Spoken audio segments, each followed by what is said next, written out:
لە شاری ئامەدی باکووری کوردستان گەورەترین پرۆژەی بەرهەمهێنانی کارەبا لە ڕێگەی وزەی خۆر جێبەجێکرا. پرۆژەکە بۆ پارکی سۆمەرە کە ناوەندێکی گەورەی کەلتوری تێدایە و ساڵانە 18,000 کەس لێی سوودمەند دەبن. ئەو پرۆژەیە 185 کارەبای پارکەکە و ناوەندە کەلتوریەکانی دابین دەکات.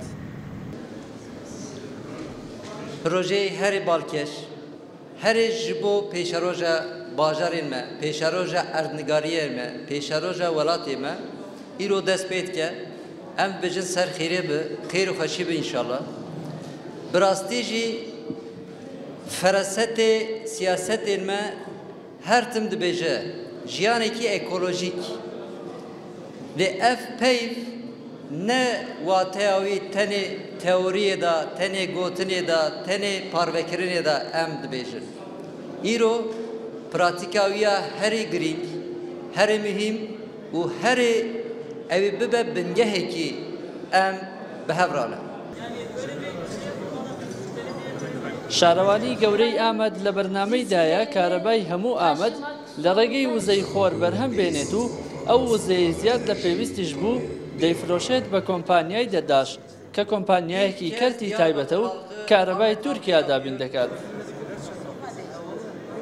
ئاو و ئاخ و ڕۆژ گاوا بێجەم هەفتوو چارە gelek tişta bixwe çara feqîriyê jî çara bêkariyê jî û çara ku tiştek mere bi dewletê girêdayî ya jî muhtacî dewletê ye merev karibe wê hêlê de jî çareseriyê bibîne û merev karibe vê enerjiya hanê bixwe bi kar bîne di nava jiyanê de di hundirê jiyana xwe de pêk bîne ev veya serkeftinek mezin e ev veya karkî mezin e ji bo vî karê hanê jî lazim e her yek ji me her însankî vî welatî ji bo ku ev karê hanê pêşkeve bixebite.